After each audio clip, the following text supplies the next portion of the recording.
कृष्णपाल और आप देख रहे हैं CWB हिंदी न्यूज। शक संवत 1946 विक्रम संवत 2082 आज चैत्र मास के कृष्ण पक्ष की सप्तमी तिथि और दिन शुक्रवार है। तदनुसार अंग्रेजी तारीख 21 मार्च सन 2025। इसके अलावा आज यानी 21 मार्च को श्री शीतला सप्तमी भी है। सबसे पहले आज की सुर्खियां। हरियाणा में सरसों की सरकारी खरीद हुई शुरू। MSP चाहिए तो पूरी करनी होंगी ये शर्तें। शंभू बॉर्डर 13 महीने बाद खुला, हाईवे पर आवाजाही शुरू। खनौरी बॉर्डर से भी बैरिकेडिंग हटी। पंजाब में 5 जगह पुलिस और किसानों की झड़प। भिवानी अग्निवीर रैली का परिणाम हुआ घोषित। 4 जिलों के उम्मीदवारों ने लिया हिस्सा। क्वालिफाइड कैंडिडेट्स को चरखी दादरी कार्यालय बुलाया। हरियाणा में रद्द बोर्ड परीक्षाओं का शेड्यूल हुआ जारी। 10वीं की 27 और 12वीं की परीक्षा 29 मार्च को होगी। परीक्षा केंद्र भी बदले। हरियाणा वासियों के लिए आई एक और खुशखबरी। इस जिले में खुलेगी पहली IIT। हरियाणा में 8000 पदों पर सफाई कर्मचारियों की भर्ती। आबादी के हिसाब से होगी नियुक्ति। BSNL का 31 मार्च तक जबरदस्त ऑफर। इन 2 प्लान्स में मिलेगी एक्स्ट्रा वैलिडिटी। हरियाणा के बीजेपी सांसद ने देसी दारू बनाने की मांगी अनुमति, इसलिए बताया जरूरी। जानेंगे पूरी रिपोर्ट। हरियाणा में 4 ट्रेनें रद्द, 4 का रूट बदला। रेवाड़ी हिसार रेलमार्ग पर हो रहा है डबल ट्रैक का काम। 11 मई तक रहेगा प्रभाव। और made in India web browser जल्द मिलेगा। भारतीय कंपनी जोहो डेवलप करेगी। गूगल और माइक्रोसॉफ्ट को देगा टक्कर। और अब खबरें विस्तार से।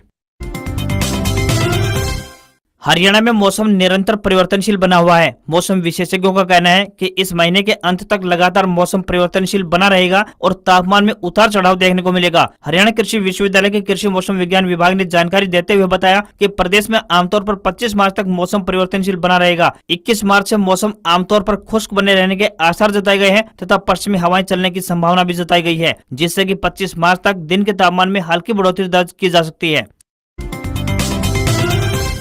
हरियाणा पुलिस विभाग जींद की तरफ से स्पेशल पुलिस ऑफिसर यानी SPO के पदों पर भर्ती की जा रही है। बता दें कि ये भर्तियां कॉन्ट्रैक्ट आधार पर की जाएंगी। जो भी उम्मीदवार इन पदों पर आवेदन भेजने के इच्छुक हैं, उन्हें अपने सभी दस्तावेजों सहित पुलिस लाइन जींद पहुंचना होगा। सैलरी 20,000 रुपए पर मंथ मिलेगी। इन पदों के लिए उम्मीदवार का 12वीं पास व एक्स सर्विसमैन होना आवश्यक है। भूतपूर्व सैनिक द्वारा सेना में कम से कम 5 वर्ष तक सेवाएं दी गई होनी चाहिए। भूतपूर्व सैनिक की भर्ती के समय कोई लिखित परीक्षा तथा शारीरिक मापतोल नहीं होगा। आवेदन करने की आखिरी तारीख 21 मार्च है। इंटरव्यू की तारीख 25 मार्च। न्यूनतम आयु 25 वर्ष और अधिकतम आयु 50 वर्ष तय की गई है। इन पदों पर आवेदन भेजने के लिए उम्मीदवारों को स्वयं उपस्थित होना होगा। हरियाणा में 15 मार्च से सरसों के न्यूनतम समर्थन मूल्य यानी MSP पर सरकारी खरीद शुरू हो चुकी है। सूबे की नायब श्रेणी सरकार ने अगेती फसल को देखते हुए इस बार पिछले साल की बजाय जल्दी खरीद शुरू की है। केंद्र सरकार द्वारा इस बार के रबी सीजन के लिए सरसों का न्यूनतम समर्थन मूल्य 5,950 रुपए प्रति क्विंटल निर्धारित किया गया है। वहीं उचाना मंडी की बात करें तो यहाँ सरसों की आवक शुरू हो चुकी है। सरसों लेकर पहुंचे किसानों ने बताया कि मंडी में आते ही उनकी फसल सरकारी रेट पर बिकी है। इससे मंडी में रुकने का झंझट खत्म हुआ है। मंडी में किसानों के लिए मूलभूत सुविधाओं का बढ़िया इंतजाम किया गया है। हैफेड मैनेजर सुनीता देवी ने बताया कि मेरी फसल मेरा ब्यौरा पोर्टल पर रजिस्ट्रेशन कराने वाले किसानों की फसल को MSP पर खरीदा जा रहा है। उन्होंने किसानों से आग्रह करते हुए कहा है कि मंडी में अपनी फसल को अच्छी तरह से सुखा कर लाएं। फसल लेकर मंडी में पहुंचे किसानों को किसी तरह की परेशानी न हो, इसका भी पूरा ध्यान रखा जा रहा है। उन्होंने बताया कि सरसों खरीद का कोई शेड्यूल निर्धारित नहीं है। किसान किसी भी समय मंडी में आकर अपनी फसल बेच सकते हैं। सरकारी नियमों के अनुसार 8% तक नमी वाली सरसों को सरकारी रेट पर खरीदा जा रहा है।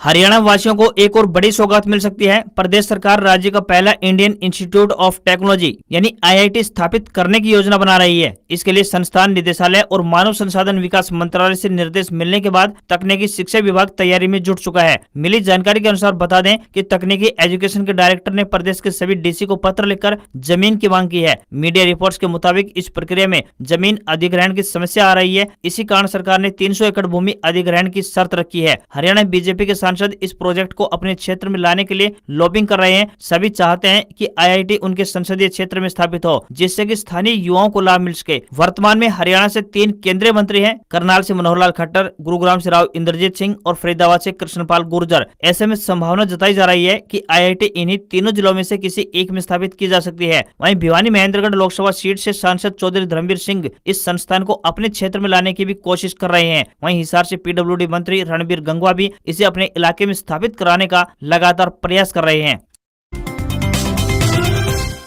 हरियाणा की नायब सैनी सरकार गांव में सफाई व्यवस्था को मजबूत करने की दिशा में निरंतर नए प्रयास कर रही है। इसी कड़ी में प्रदेश सरकार आबादी के हिसाब से गांव में सफाई कर्मचारियों को नियुक्त करेगी। इसके लिए नया फार्मूला तैयार किया जाएगा, जिससे कि गांव में सफाई व्यवस्था और ज्यादा बेहतर हो सकेगी। वर्तमान में प्रदेश के गाँव में कुल 10,585 सफाई कर्मचारी कार्यरत है। ऐसे में आबादी के हिसाब से सफाई कर्मचारियों की नियुक्ति करने के फैसले के चलते कुल 18,580 पद बनते हैं। इसलिए राज्य में सफाई कर्मचारियों के खाली 7,995 पदों पर हरियाणा कौशल रोजगार निगम यानी HKRN के माध्यम से भर्ती की जाएगी। आप भी मेरी तरह छोटे से ब्रेक पर आए हो? काम के बीच एंटरटेनमेंट या मजा चाहिए? जूपी लूडो के माध्यम से भर्ती की जाएगी।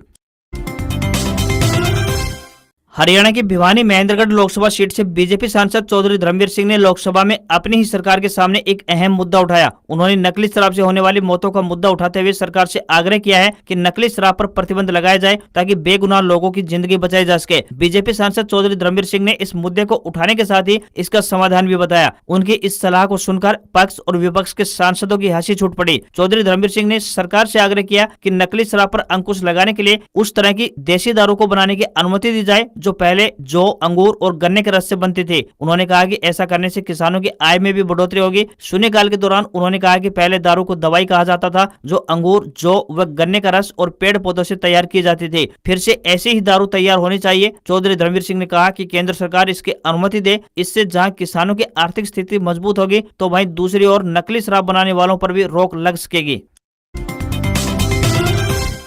किसान आंदोलन की वजह से 13 महीने से बंद हरियाणा पंजाब का शंभू बॉर्डर गुरुवार यानी 20 मार्च को खुल गया है। अंबाला से पटियाला के बीच दोनों लेन पर ट्रैफिक चालू हो गया है। इससे पंजाब से हरियाणा और दिल्ली आने जाने वालों को राहत मिलेगी। वहीं दिल्ली पटियाला हाईवे पर बने खनौरी बॉर्डर पर हरियाणा पुलिस ने अपने क्षेत्र की दोनों लेन खोल दी है। वहां से सीमेंट की बैरिकेडिंग हटा दी गई है। हालांकि पंजाब की तरफ से अभी किसानों की ट्रैक्टर ट्रॉलियां खड़ी है, जिस वजह से सिर्फ 2 व्हीलर की ही आवाजाही शुरू हो पाई है। बुधवार 19 मार्च रात को पुलिस ने शंभू और खनौरी बॉर्डर पर आंदोलन कर रहे किसानों को हटा दिया था। इसके खिलाफ पंजाब के सभी जिलों में किसानों ने प्रदर्शन किया। हाईवे जाम करने की कोशिश में लगातार 5 जिलों यानी भटिंडा, मुक्तसर, मोगा, फरीदकोट व होशियारपुर में किसानों की पुलिस से झड़प भी हुई। हरियाणा के किसानों ने सीएम नायब सिंह सैनी को मांगे मानने के लिए 1 महीने का अल्टीमेटम दिया है। गुरुवार को कुरुक्षेत्र में सीएम का घर घेरने पहुंचे इन किसानों को पुलिस ने रोक लिया था। इधर पुलिस ने गुरुवार सुबह किसान नेता जगजीत सिंह डल्लेवाल को पंजाब में आर्मी के कंट्रोल वाले जालंधर कैंट के PWD रेस्ट हाउस में शिफ्ट कर दिया है।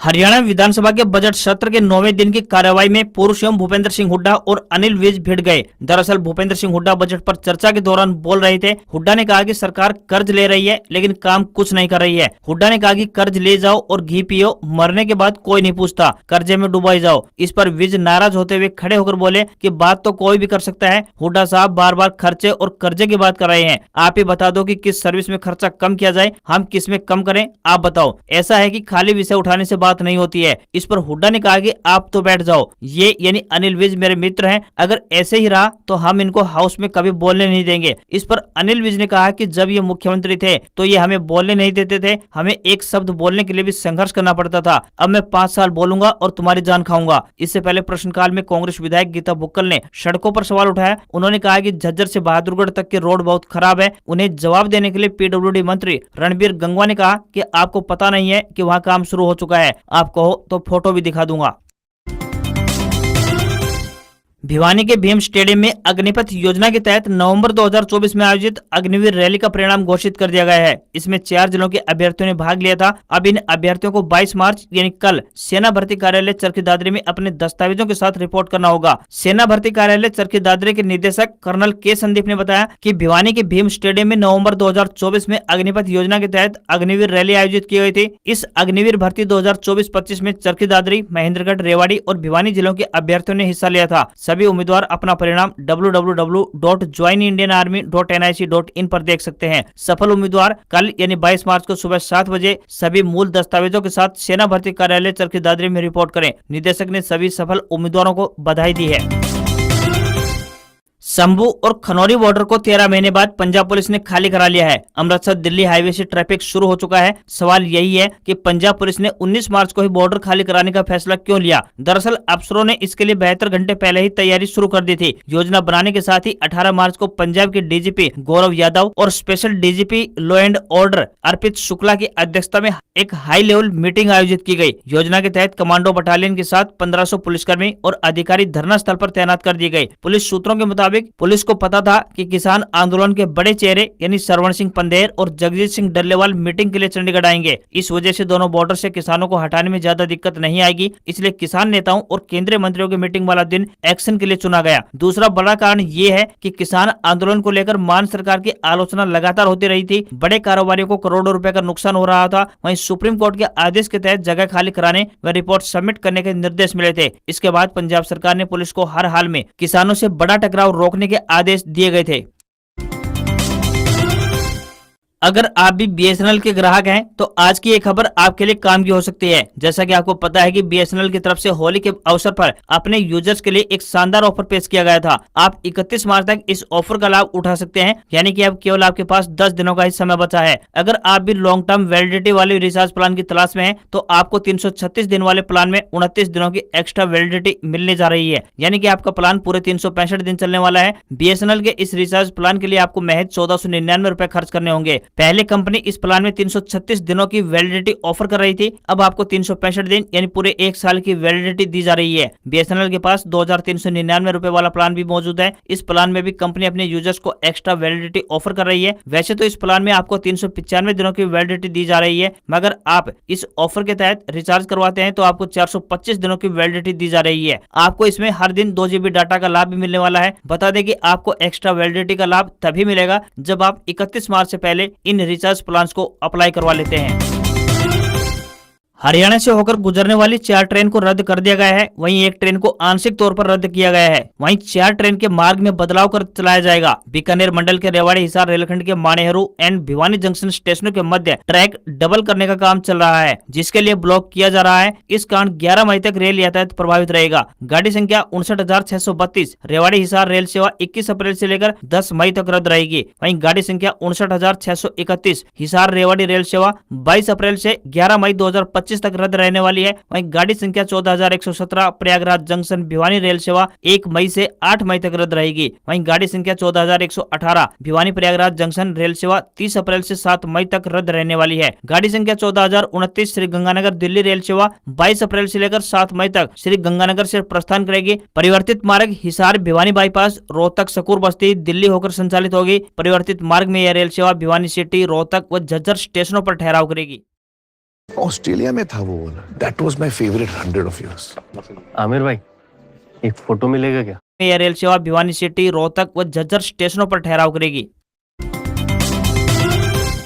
हरियाणा विद्यालय शिक्षा बोर्ड ने 10वीं व 12वीं की परीक्षा में 9 केंद्रों पर परीक्षा की निष्पक्षता में कमी होने के कारण कुछ विषयों की परीक्षा रद्द कर दी। अब 10वीं के रद्द विषयों की पुनः परीक्षा 27 मार्च को आयोजित की जाएगी। वहीं 12वीं के उन विद्यार्थियों की परीक्षा जो राष्ट्रीय और अंतर्राष्ट्रीय खेलों में भाग लेने के कारण मुख्य परीक्षा में शामिल नहीं हो सके 29 मार्च को दोपहर 12:30 बजे से लेकर 3:30 बजे तक आयोजित होगी। 10वीं की रद्द परीक्षाओं के लिए परीक्षा केंद्रों में बदलाव कर दिए गए हैं। इस संदर्भ में संबंधित विद्यालय मुखियाओं को ईमेल व दूरभाष के माध्यम से भी सूचित कर दिया गया है। परीक्षार्थियों को परीक्षा से 30 मिनट पूर्व अर्थात 12 बजे केंद्र पर पहुंचना होगा। इसके पश्चात परीक्षार्थियों का केंद्र में प्रवेश वर्जित रहेगा। परीक्षार्थियों को यह भी सुनिश्चित करना होगा कि उनके आसपास कोई आपत्तिजनक सामग्री न हो। जिन परीक्षार्थियों की परीक्षाएं रद्द हुई हैं, ऐसे परीक्षार्थी शिक्षा बोर्ड द्वारा पूर्व में जारी किए गए अनुक्रमांक यानी रोल नंबर अनुसार ही निर्धारित तिथि व समय पर परीक्षा केंद्र पर पहुंचना सुनिश्चित करें। सभी नियमित परीक्षार्थी विद्यालय वर्दी में व विद्यालय ID कार्ड या मूल आधार कार्ड सहित परीक्षा केंद्र पर आएंगे।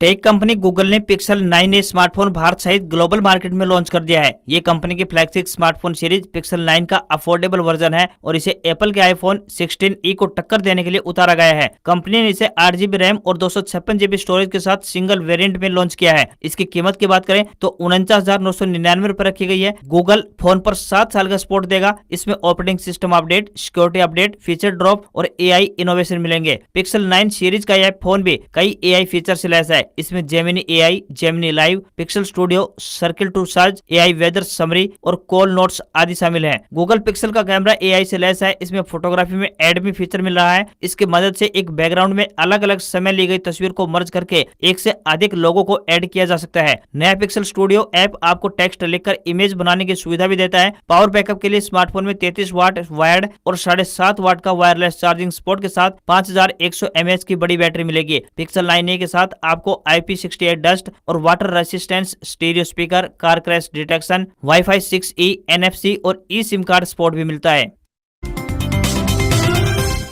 भारतीय शेयर बाजार में सेंसेक्स में 899 अंक की तेजी रही और ये 76,348 के स्तर पर क्लोज हुआ। निफ्टी में भी 283 अंकों की बढ़त देखने को मिली और ये 23,190 के स्तर पर क्लोज हुआ। NSE के सभी 19 सेक्टोरल इंडेक्स हरे निशान पर बंद हुए। IT और ऑटो शेयर सबसे अधिक चढ़े। निफ्टी ऑटो में 1.42% की तेजी रही। बता दें कि पहले भारतीय बाजार ओवर वैल्यूड था, जो कि गिरावट के बाद अपने सही वैल्यू पर पहुंच गया है। कई बड़े शेयर डिस्काउंट में मिल रहे हैं, जिसमें लोग खरीदारी कर रहे हैं। इन कारणों से अब बाजार में तेजी है और आगे भी इसके जारी रहने की उम्मीद जताई गई है। इंडिगो, मुथूट फाइनेंस और श्री सीमेंट सहित 69 शेयरों ने BSE पर इंट्राडे कारोबार में 52 वीक का अपना नया उच्चतम स्तर भी छुआ है। 10 ग्राम 24 कैरेट सोने का दाम 143 रुपए की गिरावट के साथ 88,506 रुपए पर पहुंच गया है। वहीं चांदी के भाव में 1576 रुपए की गिरावट देखने को मिली और ये 98,392 रुपए प्रति किलो पर पहुंच गई है। मंगलवार यानी 18 मार्च को चांदी का भाव 1,04,000 रुपए प्रति किलो पहुंच गया था, जो कि इसका ऑल टाइम हाई भी है। दिल्ली में 10 ग्राम 22 कैरेट सोने की कीमत 83,250 रुपए और 10 ग्राम के ही 24 कैरेट सोने की कीमत 90,810 रुपए पहुंच गई है। आज खबरों में बस इतना ही। देखते रहिए आपका अपना हरियाणा का सबसे बेहतरीन news channel CWB Hindi news. नमस्कार। इसी आशा के साथ